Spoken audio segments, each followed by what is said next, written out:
찬송가 301장입니다. 찬송가 301장.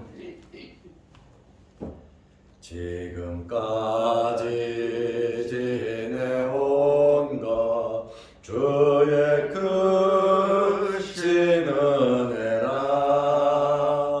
한이 없는 주의 사랑 어찌로 말하랴. 장하게 나 주의 손이 항상 살펴주시고 모든 일을 주 안에서 형통하게 하시네.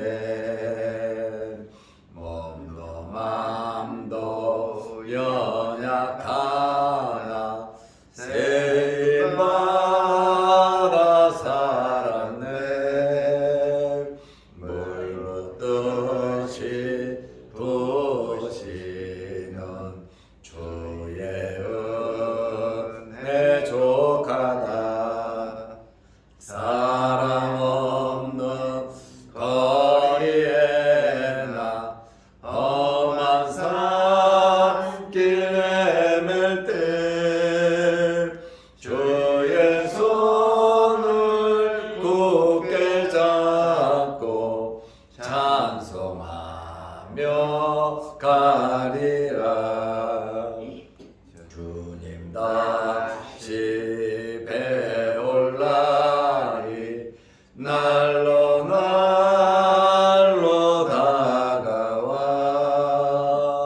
무거운 짐 주께 맡겨 벗을 날도 멀잖네.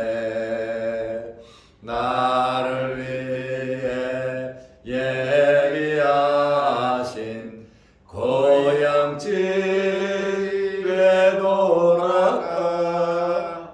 아버지의 품 안에서 영원토록 살리라. 아멘. 사도신경으로 신앙을 고백하겠습니다. 전능하사 천지를 만드신 하나님 아버지를 내가 믿사오며 그의 아들 우리 주 예수 그리스도를 믿사오니 이는 성령으로 잉태하사 동정녀 마리아에게 나시고 본디오 빌라도에게 고난을 받으사 십자가에 못 박혀 죽으시고 장사한 지 사흘 만에 죽은 자 가운데서 다시 살아나시며 하늘에 오르사 전능하신 하나님 우편에 앉아 계시다가 저리로서 산자와 죽은 자를 심판하러 오시리라. 성령을 믿사오며 거룩한 공회와 성도가 서로 교통하는 것과 죄를 사하여 주시는 것과 몸이 다시 사는 것과 영원히 사는 것을 믿사옵나이다. 아멘. 하나님의 말씀 마가복음 14장 47절에서 50절 말씀까지 보겠습니다.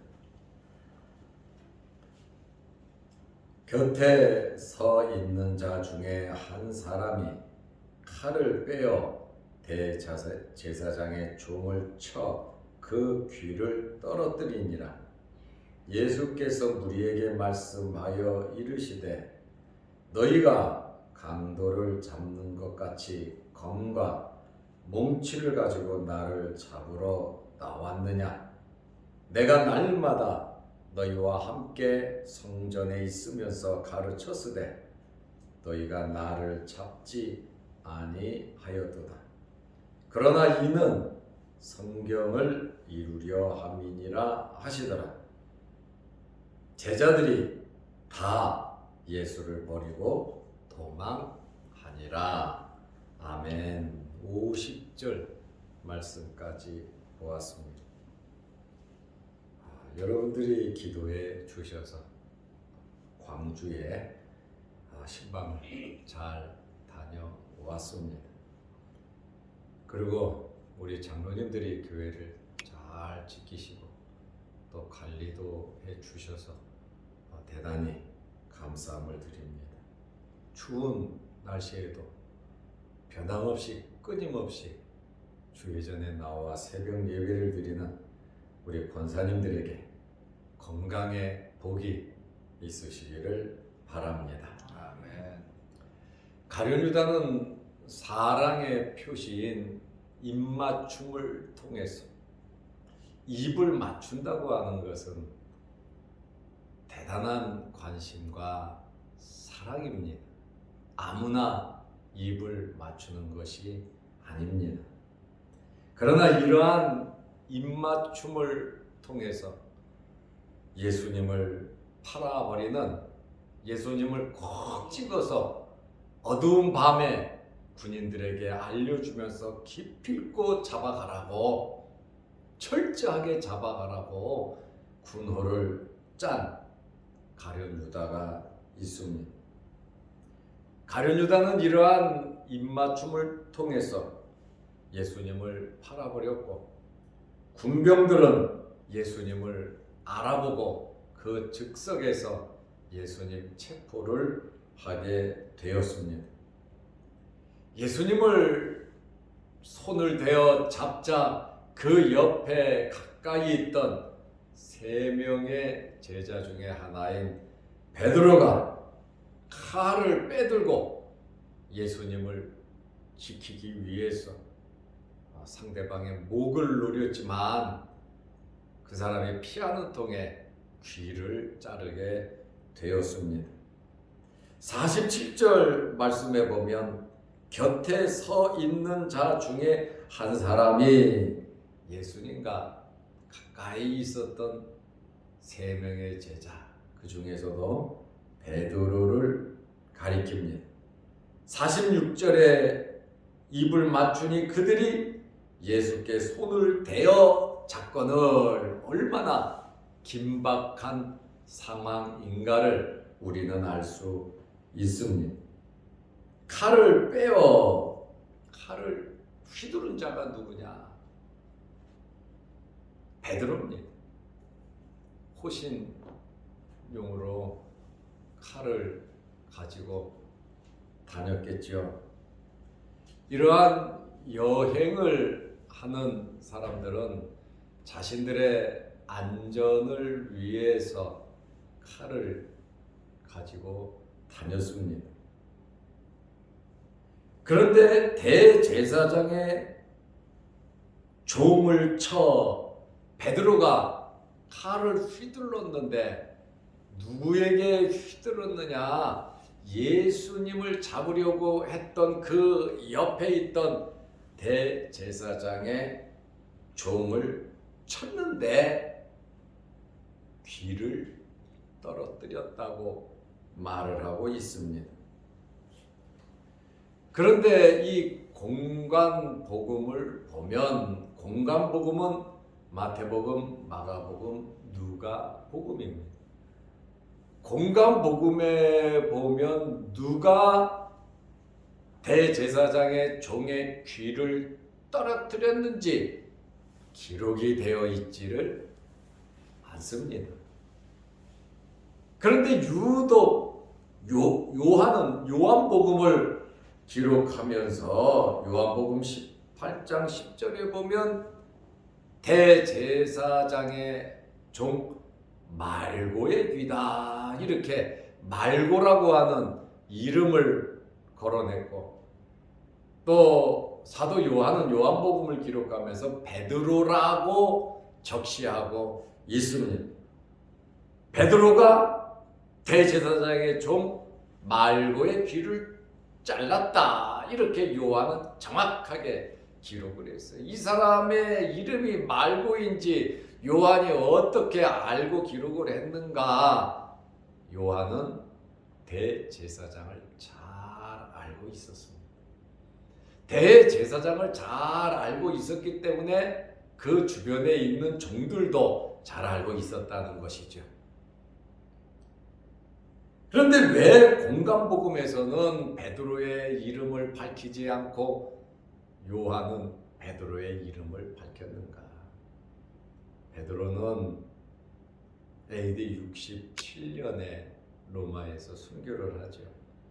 십자가에 거꾸로 달려서 순교를 하는데, 성경학자들이 이야기하는 것은 마태복음, 마가복음, 누가복음은 베드로가 순교하기 전일 것이고, 또 베드로의 이름을 거론하면 베드로에게 나쁜 영향력이 있을 것이기 때문에 칼을 빼들고 공적 업무를 집행하는데 죽이려고 했던 그의 과실을 들추어내는 것이라 마태, 마가, 누가는 공간복음 기자들은 베드로의 이름을 기록하지 않았으나 요한은 느지막이 요한복음을 기록했기 때문에 이미 베드로가 순교를 하고 하나님의 나라에 갔기 때문에 그것을 밝혀서 자기가 가지고 있었던, 자기가 그 현장에서 알고 있었던, 현장에서 전부 다 지켜보고 있었잖아요.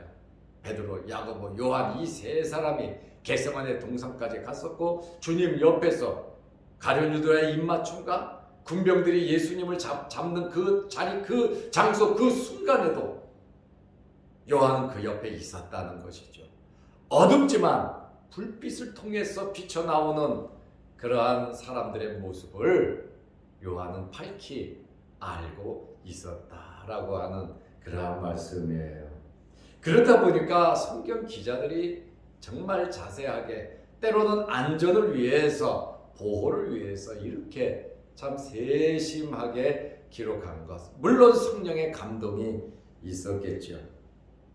그런데 베드로가 칼을 빼들고 예수님을 잡으려고 하는 자의 목을 향해서 칼을 휘둘렀다는 거예요.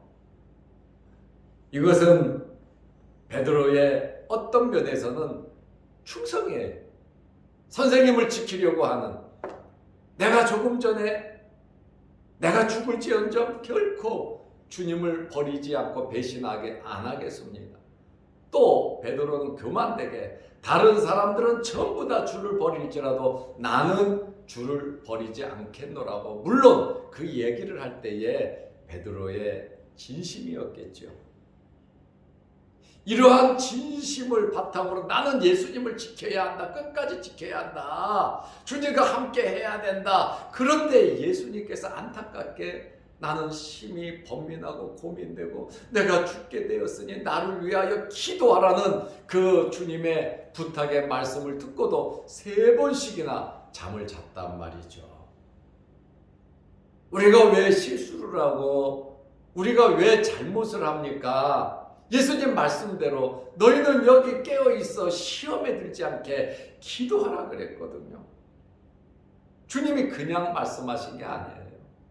주님은 기도하기 위해서, 하나님의 거룩한 뜻을 이루기 위해서, 그 뜻에 복종하기 위해서, 십자가의 아픔과 고통을 극복하기 위해서 하나님 앞에 땀방울이 핏방울이 되도록 예수님은 기도하셨어요. 가룟 유다는 예수님을 팔아버리로 대제사장들에게 갔고, 11명의 제자 중에서 특별히 3명만 초이스해서 겟세마네 동산까지, 예수님과 가까운 곳까지 그들을 데리고 갔잖아요. 나머지 제자들은 감람산 밑에 있었고, 3명의 제자는 더 올라갔고, 길을 걸어가면서 내 마음이 심히 괴롭구나. 예수님께서 언제 그렇게 아픈 마음, 약한 모습을 제자들에게 보인 적이 있습니까? 한 번도 그런 적이 없어요. 그러나 오늘 십자가에 달려 돌아가셔야 되는데, 십자가에서 이제 죽어야 하는데, 못 박혀야 되는데 그 고통이 얼마나 큰지 기도하면서 아버지의 뜻을 이루기 위해서 할 수만 있으면 이 잔을 내게서 지나게 하옵소서. 그러나 내 뜻대로 마옵시고 아버지의 뜻대로 이루어지기를 원한다. 이러한 비장한 기도를 히브리서 기자는 눈물과 통곡으로 기도했다 그랬거든. 그러나 예수님의 제자들은 예수님의 말씀과 다르게 그들은 잠을 자고 있었다는 거예요. 그렇게 간곡하게 속마음을 보이면서 기도를 부탁했는데 제자들은 그냥 잤다. 육신적으로 피곤하니까 그랬겠죠. 그러나 여러분, 우리가 시험에 들지 않고 시험을 이길 수 있는 방법은 깨어 있어 기도하는 겁니다. 기도하는 일에 소홀히 하지 마시고 여러분들이 기도하는 일에 힘쓰시기를 바랍니다. 제자들에게 속마음을 보였던 예수님께서 첫 번째 기도하고 내려와서 자는 제자들을 보고 일어나라, 일어나라. 한 시간도 한시도 깨어 기도할 수 없냐? 시험에 들지 않게 깨어 있어 기도하라. 첫 번째 와서 하신 말씀이에요. 또 기도하러 가시면서 너희는 깨어 있어 여기에 있으라. 깨어 있으라는 말이 뭡니까? 기도하고 있으라는 말 아닙니까?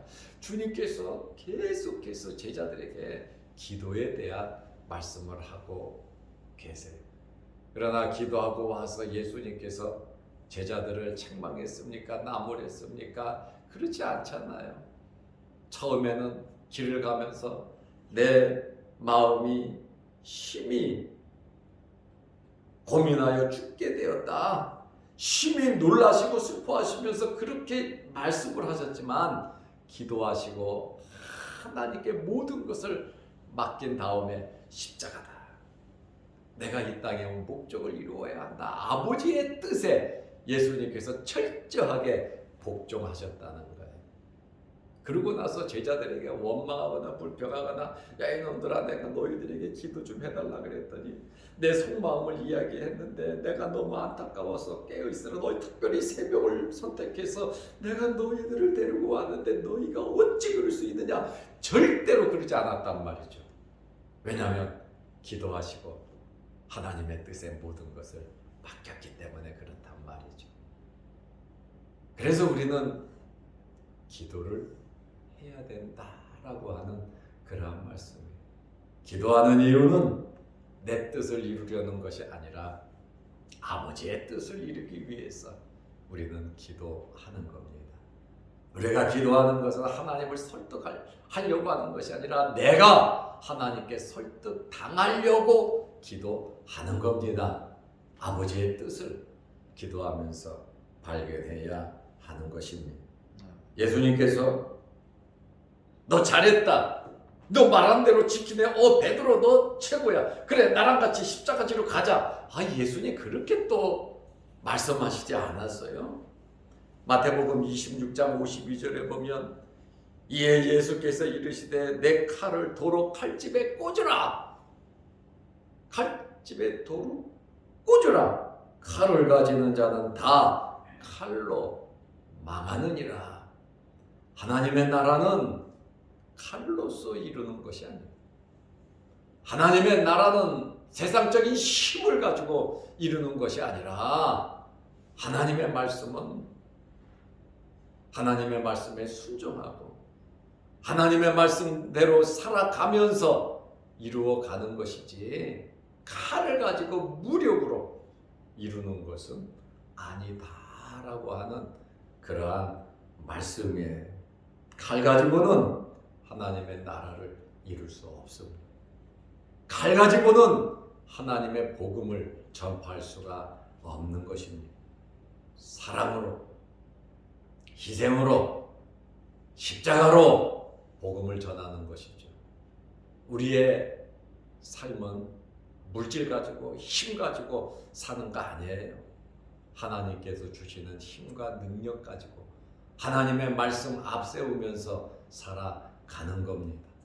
하나님의 나라와 의를 이루며 살아가는 것이지 이 세상의 왕국을 이루면서 이 세상의 마음을 뺏기면서 살아가는 것이 아니라고 하는 거예요. 사람은 힘의 원리로 움직일 수 있지만 하나님의 나라는 그렇지가 않다라고 하는 그러한 말씀이에요. 예수님께서 뭐라고 말씀하십니까? 마태복음 26장 53절에 내가 내 아버지 앞에 구하면 지금 12군단 더 되는 천사들을 보내시게 할 수 없는 줄로 아느냐. 예수님 말 한마디면 천군 천사를 보내서 그 예수님을 잡으러 온 사람들 전부 다 죽여버릴 수도 있다는, 못할 일이 없다는 거예요. 왜냐하면 예수님은 하나님의 아들이고 전능하신 분. 그러나 이 땅에 육신을 입고 오신 목적이 우리들의 죄를 위해서, 사람의 죄, 아버지의 택한 백성들을 위해서 이 땅에 오셨기 때문에 무력으로 완력으로 일을 이루는 것이 아니라 복종과 순종으로 하나님의 말씀대로 이루어 가야 된다라고 하는 그러한 말씀입니다. 우리는 하나님의 말씀을 생각하고 말씀을 앞세우면서 살아가야 하는 것입니다.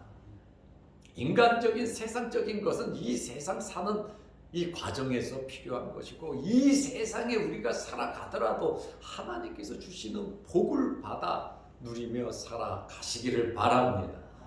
우리가 있어야 할 것 다 알고 계세요. 건강도 있어야 되고, 물질도 있어야 되고, 먹고 사는 것도 있어야 되고, 잠자는 것도, 집도 있어야 되고, 우리가 잘 돼야 아버지의 이름이 나타나는 것도 하나님은 다 잘 알고 계세요.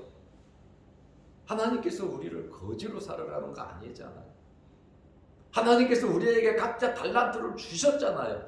그러나 세상의 마음 뺏기지 말고, 세상의 원리, 세상의 방법으로 살아가지 말고 하나님의 말씀대로 하나님의 자녀답게 살아가라고 하는 그러한 말씀이거든요. 그래서 우리는 하나님이 주시는 것으로 잘 되시고 하나님께서 주시는 것으로 우리는 살아가야 하는 겁니다. 그래서 아버지의 뜻을 우리는 찾으면서 기도하면서 예수님처럼 살아가야 하는 겁니다. 예수님께서 또 뭐라고 말씀하십니까? 마태복음 26장 54절에 내가 만일 그렇게 한다면, 내 뜻대로 내 생각대로 내가 편리한 대로만 내가 모든 것을 이루어 간다면 이런 일이 있으리라. 고난받고 십자가에 달려 죽을 고난받는 메시아의 예언이 어떻게 되겠느냐.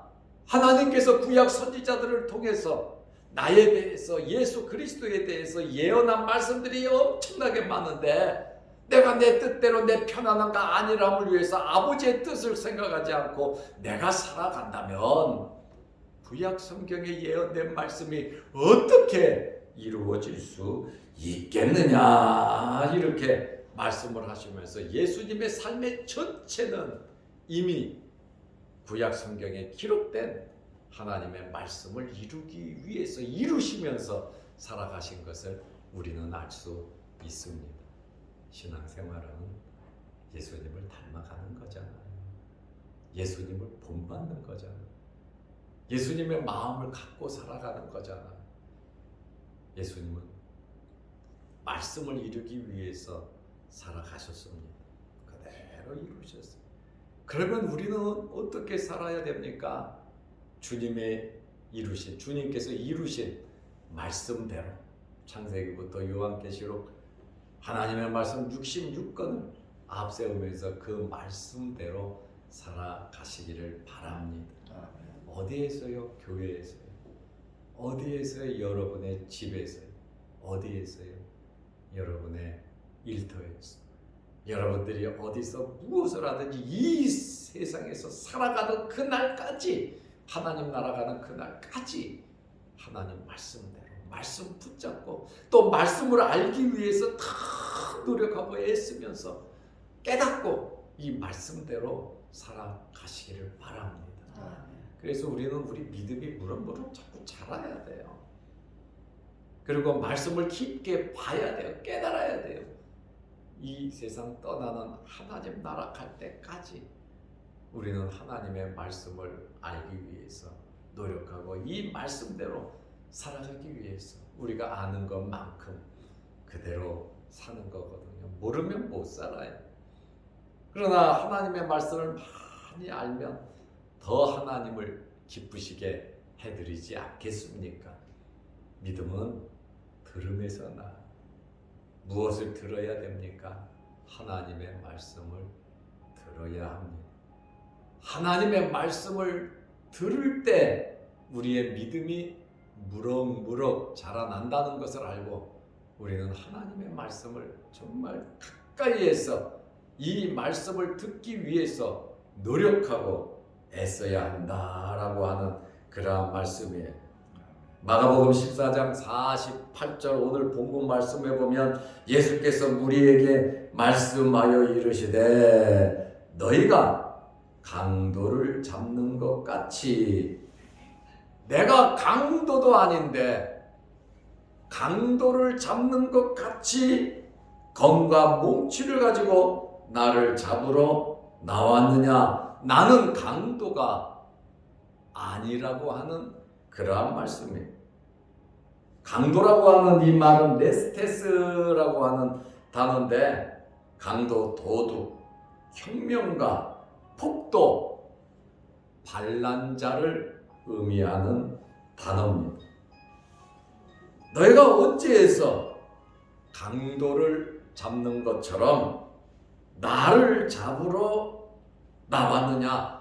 뭘 갖고요? 검과 몽치를 가지고, 무기를 가지고 완전 무장해서 왜 나를 잡으러 왔냐? 49절에 보면 나는 날마다 너희와 함께 성전에 있으면서, 여기 온 사람은 로마 군인들과 성전 수비대들이잖아요. 나는 날마다 성전에 있으면서 가르쳤으되 그때는 잡지 않더니 왜 이제 와서 이 어두운 밤에 산속에서 나를 잡느냐? 이것은 성경을 이루려 함이니라 그랬잖아요. 백주 대낮에 돌아다녀도 성전에 있어도 잡지 않다가 어두운 밤에 산속에 검과 몽치를 가지고 잡으러 온 이것은 이미 구약 성경에 예언된 성경을 이루려 함이라. 이사야 53장 12절 범죄자 취급을 한다는 것이죠. 스가랴 13장 7절 칼로 목자를 칠 것이라고 이렇게 예언된 그대로 이미 예언된 대로 되는 것이라고 말씀을 했어요. 그런데 그 겟세마네 동산의 상황에서 예수님은 잡혔고 예수님은 하신 말씀을 다 하시는데 마가복음 14장 50절에 제자들이 다 예수를 버리고 도망하니라. 예수님 버리고 도망했다. 좋을 때는 예수님, 싫을 때는 아이고 예수님, 우리도 예수님 싫어요. 우리가 신앙생활을 이렇게 하면 안 됩니다. 날마다 십자가를 지면서 주님의 말씀들, 십자가 후에, 죽음 후에 부활의 영광이 있는 겁니다. 그러나 우리는 죽지 아니하고 부활하려고 하는 말도 안 되는 그러한 삶을, 이중적인 삶을 살아가려고 하고 있단 말이죠. 이 땅에 살아가는 동안 하나님께서 기뻐하시고 원하시는 대로 주님은 말씀을 이루기 위해서 십자가에 달려 돌아가셨는데, 그리고 부활하셨는데, 우리도 우리 십자가를 지면서 내가 좋은 것만 할 것이 아니라 내가 좋지 않아도 하나님의 말씀이고 주님이 원하면 그대로 순종할 수 있는 여러분들이 되시기를 바랍니다. 기도하겠습니다. 하나님 아버지, 오늘 주말입니다. 내일 거룩한 주일을 잘 예비하게 하시고 또 이 아침 이 새벽에 좋은 날씨 가운데도 우리를 불러주셔서 감사합니다. 이 새벽에 머리 숙여 기도합니다. 우리의 심령이 뜨거워지게 하시고 기도 제목마다 응답받게 하여 주옵소서. 우리의 열정과 우리의 믿음이 이 추위를 극복해 나가게 하시고 이기게 하옵소서. 세상에서 크고 작은 어렵고 힘든 일이 있지만 하나님의 말씀대로 하나님의 말씀을 준행하며 주님의 뒤를 따르게 하옵소서. 내일 거룩한 주일을 잘 예비하게 하시고 또한 영상 유튜브를 보며 함께 말씀의 은혜를 나누는 성도들에게도 크신 복을 내려 주옵소서. 오늘 하루도 주 안에서 승리케 하옵소서. 예수님의 이름으로 기도드리옵나이다. 아멘. 하늘에 계신 우리 아버지여, 이름이 거룩히 여김을 받으시오며 나라의 마옵시며 뜻이 하늘에서 이룬 것 같이 땅에서도 이루어지이다. 오늘날 우리에게 일용할 양식을 주옵시고 우리가 우리에게 죄 지은 자를 사하여 준 것 같이 우리 죄를 사하여 주옵시고 우리를 시험에 들게 하지 마옵시고 다만 악에서 구하옵소서. 대개 나라와 권세와 영광의 아버지께 영원히 있사옵나이다. 아멘. 자유롭게 기도하시고 돌아가시기 바랍니다.